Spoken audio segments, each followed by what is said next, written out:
Hey everyone, Grayson the Bard here, and welcome back to day 120 of the Hunt a Day.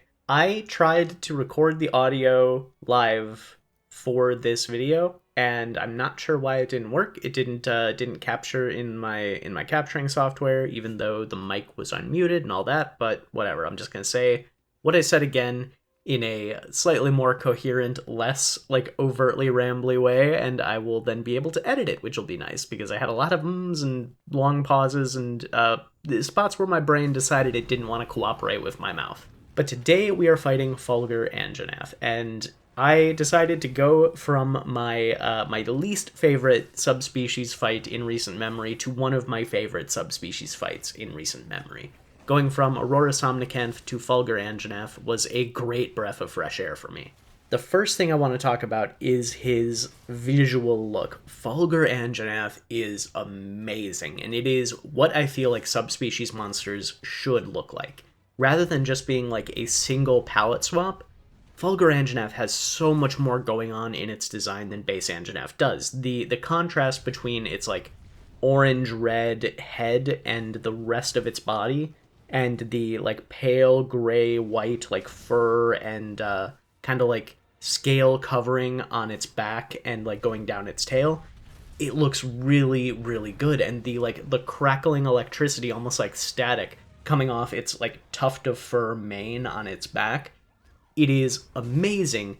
And the like zebra stripy pattern that doesn't just stop on the like the gray white part but like stretches into the head to make this almost like tiger like design feels very good and looks really nice on an electric creature.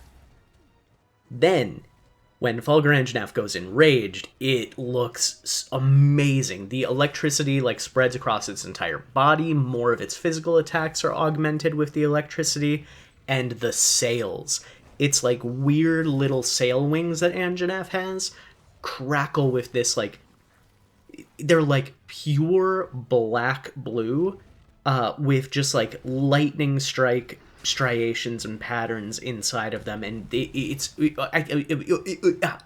good. I couldn't even form words. I just had to make noises of excitement. So visually, Fulgur Anjanath is a 10 out of 10 for me, and fight-wise, Fulgur Anjanath is a strong like 7 or 8 out of 10 for me, because it is pretty much just Anjanath with a new bag of tricks. And much like how I think like Fulgur Anjanath is a great like visual example of, hey, this is the gold standard for like subspecies monsters and how they can look, I think fight-wise it is also the like fight-wise, I realized this as I was doing the hunt today, it is what I wanted Aurora Somnicanth to be. It trades the fire element for electric, and because it trades the fire element for electric, it has to use it in a different way.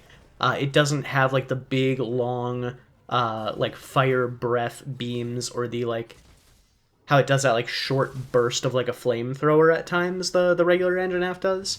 Fulgur Anjanath will like store the electricity in its mucus and shoot those out in globs. So it's more like a mortar attack than anything.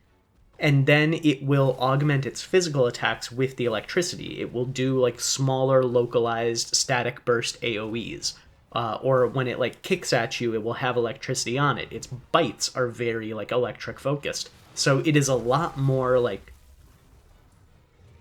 focused on physically augmenting its attacks with its new element, which is exactly what I was saying that I wanted Aurora Somnicanth to do last time. Instead of keeping most of the same moves, but instead of being sleep beams, now they're ice beams, I wanted every new thing that Aurora Somnicanth did to like have a like freezer burst at the end of it, like that be its main gimmick.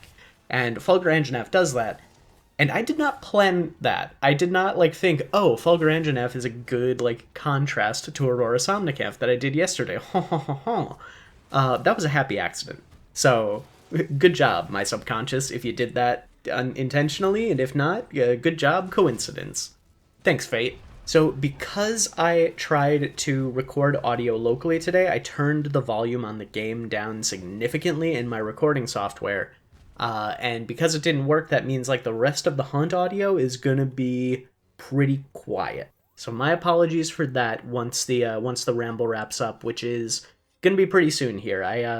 Again, like, I have been very busy at the start of the year this year and have had to kind of blast through the rambles, so I apologize for that, but I am simultaneously happy with my prediction skills and sad that this is the case, but my prediction of the last, like, quarter of the Hunta Day being the one that kicks my ass the most has come to fruition. It's getting real tough for me to both, like, find the motivation and the drive to do this, but I am going to continue to push through. I know people are enjoying it. I'm still enjoying doing it. It's just, I'm in that, like, I can see the Monster Hunter Wilds light at the end of the tunnel, and I just want it to be there, you know?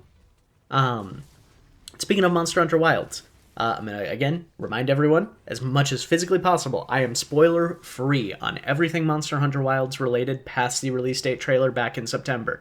Don't tell me nothing. If I am right in what I am about to say, I don't want to know until I see it in-game. I think Anjanath has a better chance of coming back in Monster Hunter Wilds than a lot of the monsters that were in both Monster Hunter World and Monster Hunter Rise. And because of that, I think Fulgur Anjanath has a better chance of coming back just because Anjanath has a higher chance. So I'm going to put Fulgur Anjanath at like a 5 or 6 to show back up in Monster Hunter Wilds. And a strong 7 or 8 out of 10 to return in a future Monster Hunter game. Yeah, those numbers sound good to me. And here is where I'm going to be wrapping up the ramble for today. Thank you all so much for watching. Please stick around until the end of the hunt if you can. Like, comment, and subscribe if you want to. Don't if you don't. I am wanting, I think it would be fun to get to 600 subscribers before the release of Monster Hunter Wilds. But if I don't, I don't. Whatever. And until next time, I'll see you next time.